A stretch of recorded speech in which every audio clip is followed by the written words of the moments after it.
I'm Slava Silva. Welcome to Conversations with Slava. Today, I'm talking to Kevin Young, Associate Professor of History at University of Massachusetts Amherst. You are the author of Blood of the Earth, Resource Nationalism, Revolution, and Empire in Bolivia. You are with Tarun, Banerjee, and Michael Schwartz, the author of the recent book Levers of Power, How the 1% Rules and What the 99% Can Do About It. Moreover, you are the editor of Making the Revolution, Histories of the American Left. First, I would like to address the recent elections in Bolivia. An AP article by Carlos Valdez carried the title Morales' Party Claims Win as Bolivia Seems to Shift Back Left. It described Luis Arce as Morales' hand-picked successor. What do you think about this framing of Morales' party and of Luis Arce? How would you put it? Well, I think it's a mistake to see the MAS party as simply a reflection of Evo Morales. Evo Morales is not the whole of the MAS party. Of course, we know that Evo was overthrown in a coup last November 10th, 2019, and sent into exile, first in Mexico and then in Argentina. And over the course of the past year, the MAS party has continued, at least partly independently of Evo Morales, although he's exerted some influence over the discussions within the MAS party. We need to remember that there is a very active base of supporters within that party as well, rank and file people who were actively engaged in discussions about where the party was going to head and what kinds of policies they would like to see from a MAS candidate, should that candidate be victorious, as he was in the election on October 18th, with the victory of Luis Arce as presidential candidate for the MAS and David Choquehuanca as vice presidential candidate. Now, it does seem like Evo Morales had a strong preference for putting forth Luis Arce as the candidate, but to label Arce as merely the hand-picked successor of Evo Morales really robs the Bolivian people of their own agency in voting for Arce. 55% of the Bolivian electorate voted for Arce, after all. So it's not as if Evo Morales simply imposed his chosen successor on the Bolivian people. This framing is not unique. It appears reminiscent of the way journalists often describe the situation in, for example, Venezuela. In your assessment, what role will Mr. Morales have in Bolivian politics? Well, that remains to be seen. It does seem likely that Evo Morales will be returning to Bolivia under the new government. The coup regime charged him with terrorism. Those charges, it seems, will be dropped. He may have to face some lesser charges. We don't know, but I would expect that he will continue to be an influential voice in determining the direction of the MAS party, but I don't think he'll be the one steering the ship. I think it seems like the MAS party, both at the rank and file level and at the level of its current leadership, are determined not to have Evo play the central role in determining the new government's policies. So I would expect that he is influential, but not the central figure in the party the way he was when he was president. I have interviewed the journalists Oli Vargas, Wyatt Reed, and Camila Escalante about the situation in Bolivia. Could you please talk about those who oppose the mass and Luis Arce, including those who are ready right now to resort to violence and to coup? Yeah, the main perpetrators of the November 2019 coup were the far right wing in Bolivia, in alliance, however, with the more center-right forces, we might call them, that have rallied around the candidacy of Carlos Mesa, both in 2019 and again in this recent election. So you have an alliance of far-right forces centered in the Santa Cruz region, but also with pockets of support and mobilization elsewhere in the country, with the more traditional center-right neoliberal forces represented by Mesa. Now, the ones who committed most of the violence are the more far-right, sometimes quasi-fascist forces grouped around Luis Fernando Camacho, who was a candidate in the recent election, garnered about 14% of the vote. And what distinguishes this hard right wing from the more what we might call moderate center-right forces of Mesa is in part a commitment to using violence. So in that sense, they are similar in many ways to classic fascist movements in that they seek to mobilize violent supporters in the streets to attack and intimidate their political opponents. And that's a big part of what we've seen in Bolivia over the course of the past year. They're the ones who attacked the MAS legislators and burnt down their houses and threatened their families and helped precipitate the coup on November 10th, 2019. And the ones who attacked mainly indigenous people in the streets before and especially after the coup. And much of the violence, in addition, was committed by state forces under the control of Janine Áñez.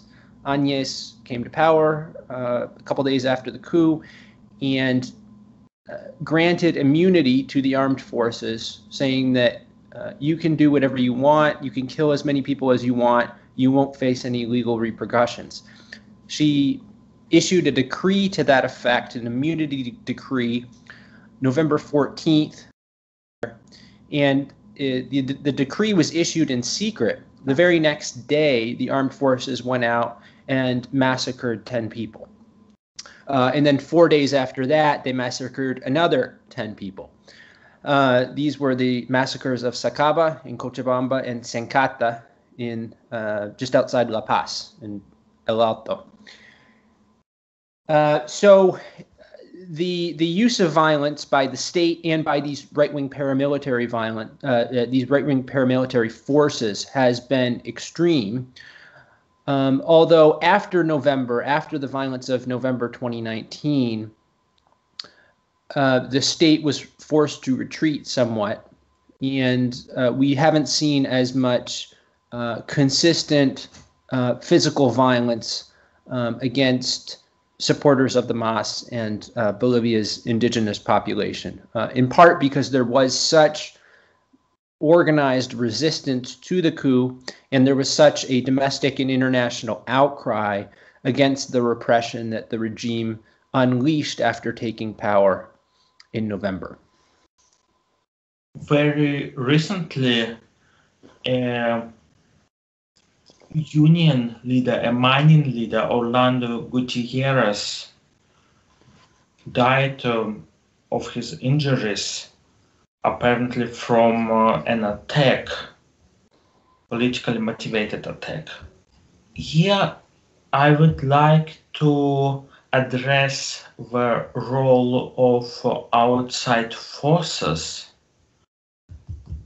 There is this narrative of United States in recent years standing back, and with a possible Biden administration, a return of US leadership.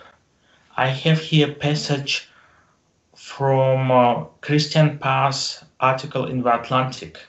The Biden doctrine begins with Latin America. President Donald Trump has largely ignored Latin America, part of a broader withdrawal from international affairs that has had the effect of sparing the region of the House that his presidency has created when dealing with China, Iran, North Korea, or the future of the NATO alliance.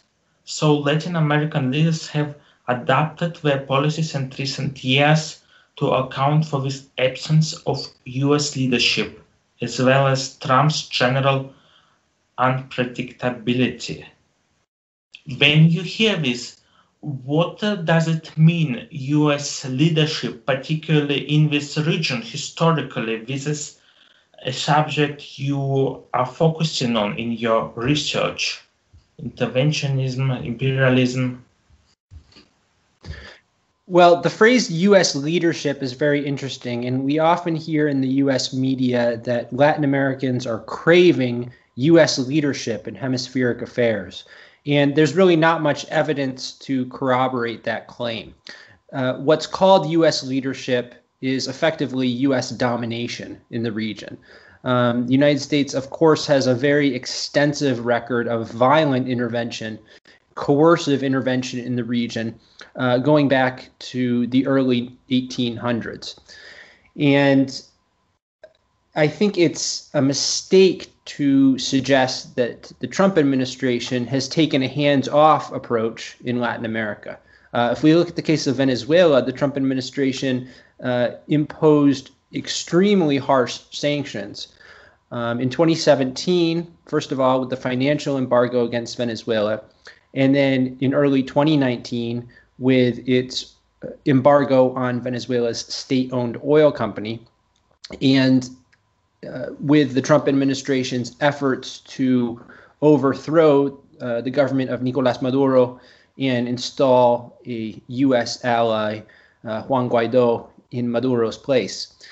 So I think it's a mistake to suggest that Trump has not intervened in Latin America, and I think it's also a mistake to claim that Latin Americans are somehow clamoring for U.S. intervention in the region. That may be true of some Latin Americans on the right wing of the political spectrum, but that's not true of most of the region. People in places like Bolivia and Venezuela are overwhelmingly opposed to the various forms of intervention that the Trump administration has taken in recent years, from the sanctions against Venezuela to the United States' indirect meddling in the 2019 Bolivia election, which indirect meddling in the form of intervention through the Organization of American States, which receives most of its funding from Washington. It's nominally a multilateral organization composed of all the states in the Americas, but in practice, Washington largely dominates the OAS agenda. The OAS has always been, since its creation after World War II, a tool for U.S. policymakers to impose their agenda around the hemisphere. So in the case of Bolivia, in October of last year, the OAS came out after the October 20th elections and immediately started claiming that Evo Morales' government had committed fraud to allow it to win the election.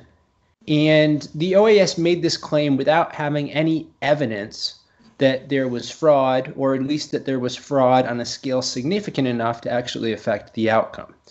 And even though the OAS's claims about fraud were roundly discredited in the weeks and months afterward, the OAS has never answered for those claims.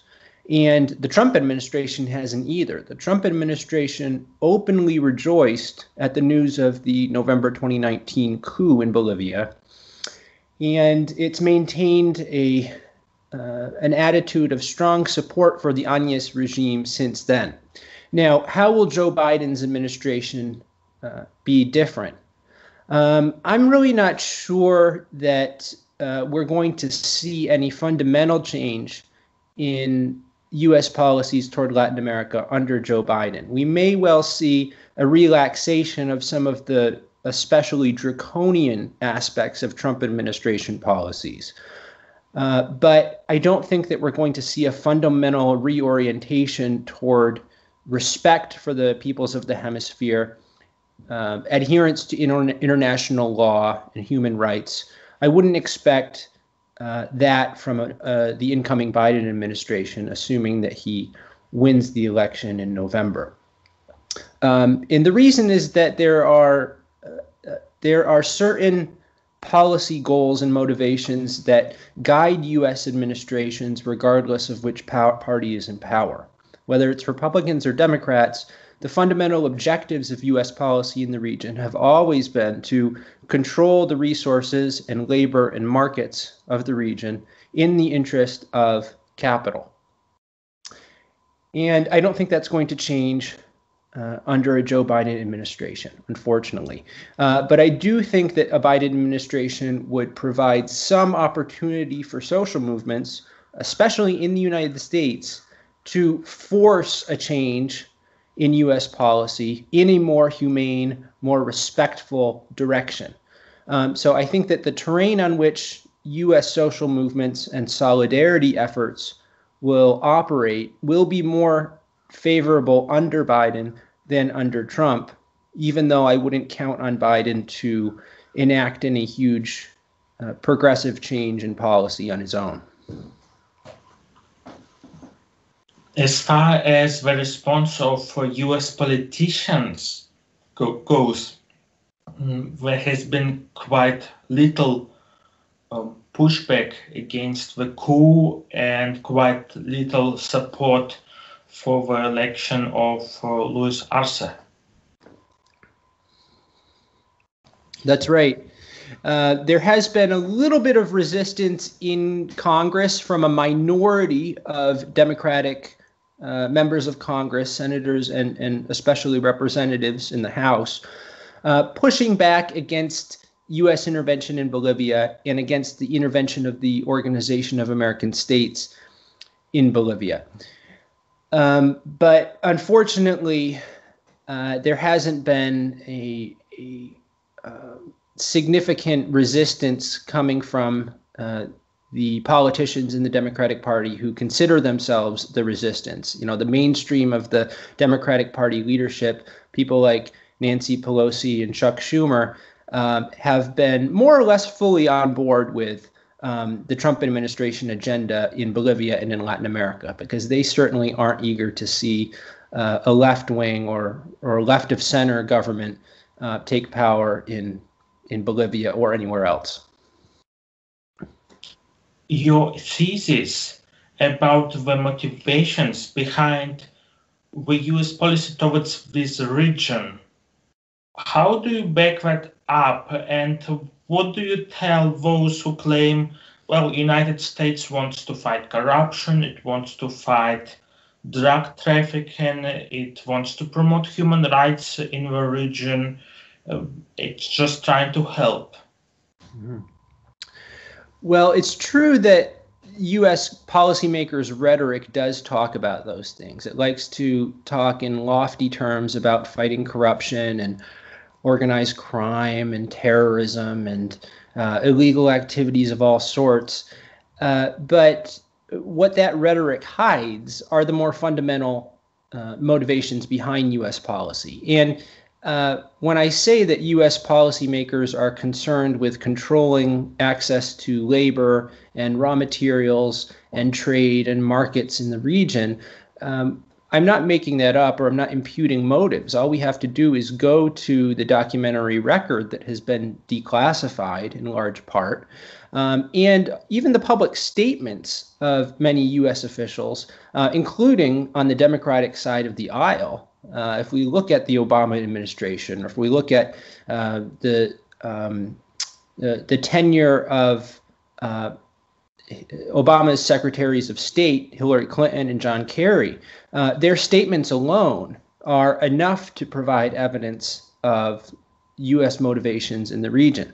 Hillary Clinton spoke in no uncertain terms about the need to oppose the influence of Hugo Chavez in Venezuela and the appeal of Chavez's ideas and progressive social and economic ideas throughout the region.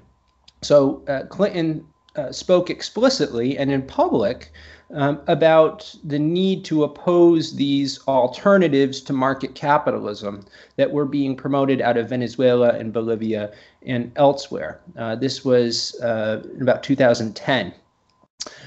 So at times, if we sort of sift past the standard claims about fighting corruption and crime, we can see through to some of the deeper, more persistent motivations that underlie U.S. policy in the region.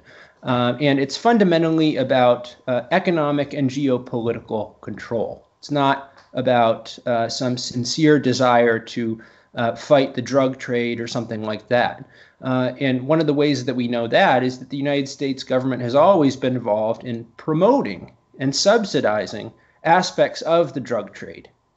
If we look at the most lethal narcotics and lethal drugs of various kinds that kill hundreds of thousands of people around the world each year, if we take one of the most deadly, nicotine, the United States has been deeply involved in promoting nicotine consumption in the United States and around the world for well over a century. And even as it was beginning to regulate the tobacco companies in the late 20th century, it was also taking aggressive moves to try to open up foreign markets for tobacco companies. And tobacco is far more deadly than something like the marijuana or cocaine that are coming up from Latin America and being consumed largely in the United States. So, if we look at that disconnect between this professed concern for public health and the actual mortality that results from U.S. policy on drugs, it immediately shatters the notion that the United States is sincerely concerned with protecting the public from dangerous narcotics. You mentioned the specific case of the OIS as a tool of interference. How specifically does it work with, for example, the Drug Enforcement Administration in Bolivia? And could you also explain the difference between cocaine and Coca? Yes, so the role of the Drug Enforcement Administration in Bolivia has long been a pretext for U.S. intervention in the country. And there has likewise been a long tradition of resistance to U.S. intervention under the pretext of eradicating Coca production. Coca is the raw material, or one of the raw materials from which cocaine is produced. But Coca, in the Bolivian case, and throughout the Andes, has a long-standing cultural and social significance that has nothing to do with cocaine production. Coca leaves are chewed as a mild stimulant, similar to the tea that I'm drinking right now or the coffee I had this morning.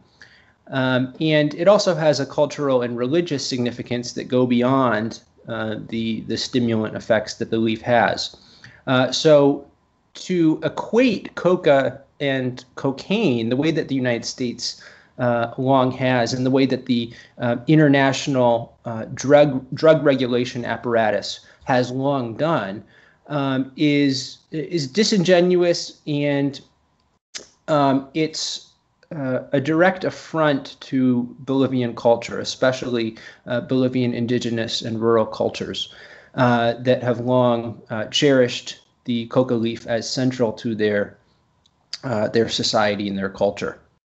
Now, I mentioned that there has been a lot of resistance in Bolivia, especially from coca farmers themselves, to U.S. intervention, because U.S. intervention by the DEA and others has often taken very violent forms, going in, for instance, and shooting or massacring coca farmers. This goes back to at least back to the 80s. So that has generated tremendous resentment toward U.S. intervention in the country.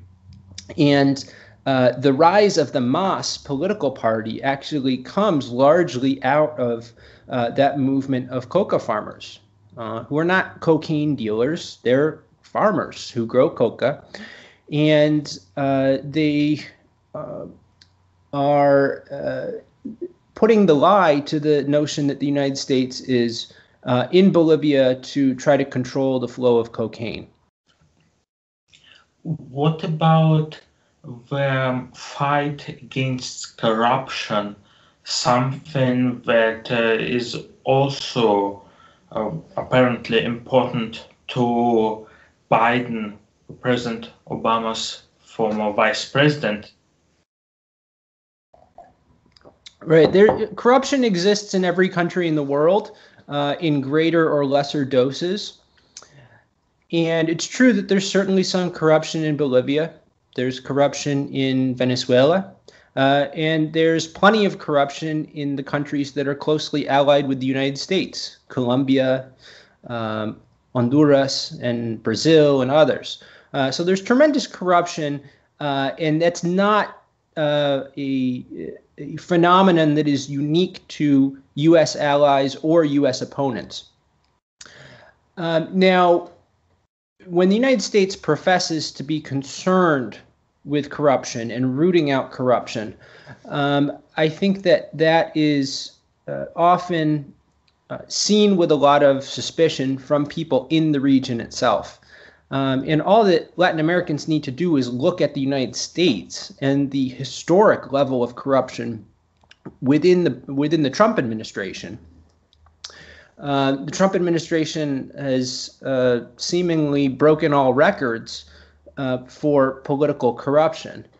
So if the United States government under a Biden administration is seriously concerned about rooting out corruption, then it should start at home. It should start by going after the corruption within its own political system, both the forms of corruption that are illegal and the forms that are perfectly legal. Because remember, when we talk about corruption, it's not just the acts that are formally proscribed by the law, but it's also the exchange of money that takes place. For instance, when campaign donations are used to try to get policymakers to agree to policies that will be favorable to big business, for instance. That's a legalized form of corruption. There's nothing wrong with that according to U.S. laws, but it's tremendously important in understanding the shape of United States policy at home and in the world. So in that sense, corruption in the United States is actually far more significant, and it has far more far-reaching effects than corruption in a little country like Bolivia. So if the United States is concerned about the sanctity of the political process and the deleterious impacts of corruption on society, it should start by addressing the problem at home.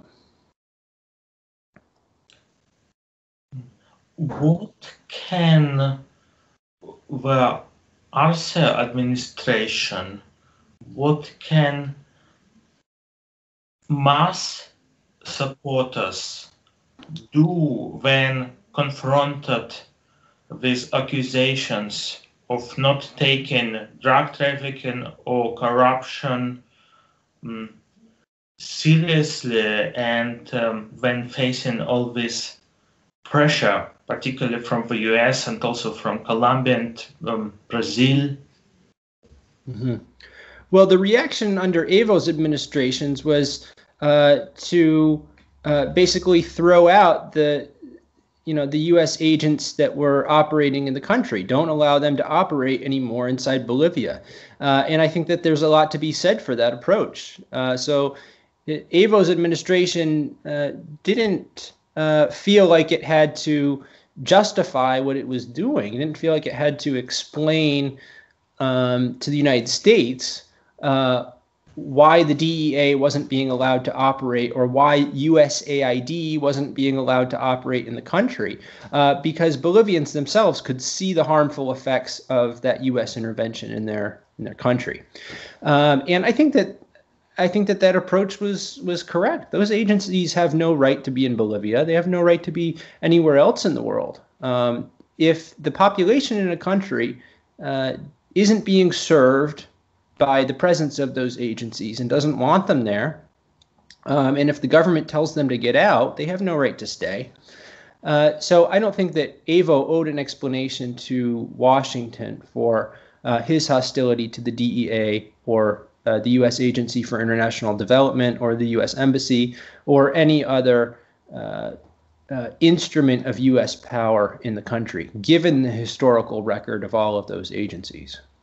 Now, I would mention that under Evo's presidency, there was a very interesting experiment in what they call social control of coca cultivation. So, in other words, the government recognized that reducing the overall supply and production of coca could actually be useful. Not to eliminate coca entirely, because, as I said, it has important cultural and social significance. But they did agree on the goal of limiting somewhat the overall production of coca, and they were quite successful in doing that. But it wasn't by sending armed troops out into the countryside to intimidate and harass and sometimes shoot the coca farmers. It wasn't by arresting people or any other sort of repressive measure. It was by negotiating and arriving at agreements with the coca farmers wherein they would voluntarily reduce the total amount of acreage that was planted with coca and agree to overall production limits.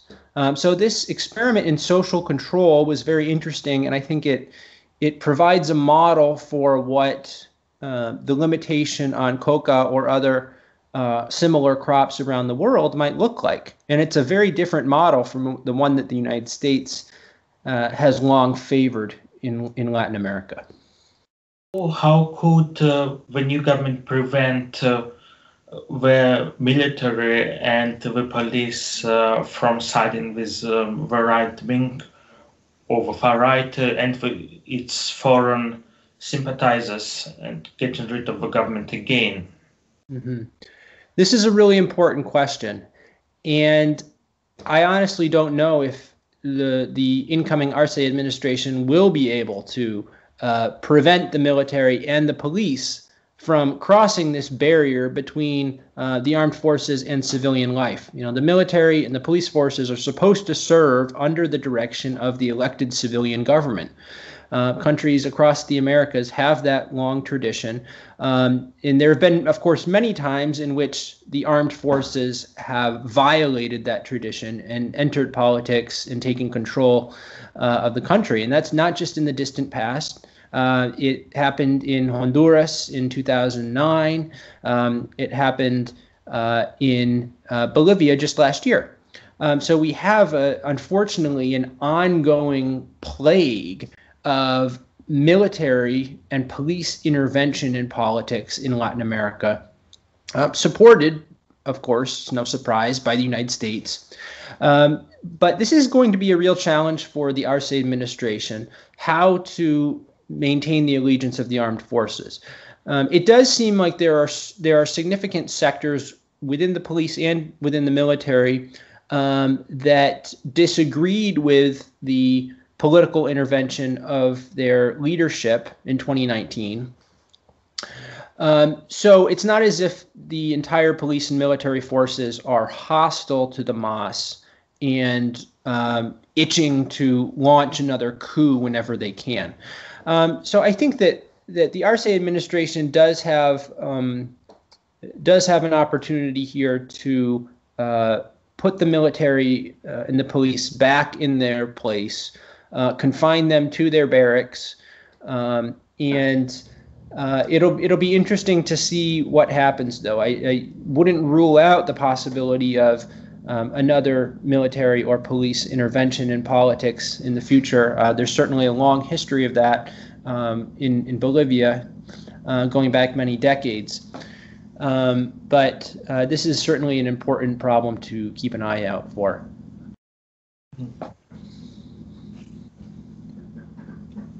What about the economic program decided upon by the interim government of Janine Áñez, especially the loans? Is there a way back to the situation before, or is the damage done? Well, this was the illusion of the caretaker government or the transitional government, that supposedly Áñez's role was simply to oversee new elections within a matter of months. And although it labeled itself as a transitional government, it actually tried to take far-reaching measures to overhaul the country's policies. So the Áñez regime kicked out 700 Cuban doctors who were providing much-needed medical care in the country. 700 doctors could have come in handy during the COVID pandemic that hit Bolivia in March. But those doctors weren't there because of what Áñez had done just after coming into power in November, a few months earlier. It also started talking about plans to reprivatize certain parts of the economy that Evo's administration had nationalized. It talked about cutting public spending on essential services. So in a variety of ways, the Áñez administration really tried to make a hard break with Morales's policies and the policies of the MAS. Now, much of that is, I think, likely to be reversed once Arce comes in. The changes really haven't been profound enough that Arce won't be able to roll them back. Now, a lot of the damage is done with the pandemic and the economic devastation, as well as the loss of lives that we've seen in Bolivia. So part of the culpability there certainly lies with the Áñez regime's policies over the last year in not taking the pandemic seriously enough, and especially not providing the economic assistance to poor Bolivians that would enable them to stay home and therefore contain the virus. So this has been one of the things about the Áñez regime that has most inflamed people's anger in Bolivia, is the government's disdain for the victims of the pandemic. Now, so a lot of that damage is done, but in terms of the larger changes to government policy, I do think that Arce will be able to, and the MAS will be able to restore most of the old policies prior to last year's coup.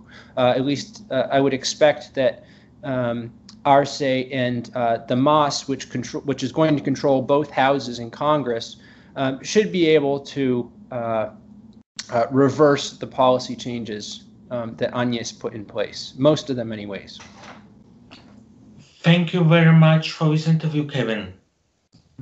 Yeah, thank you, Slava. It's been good to be with you.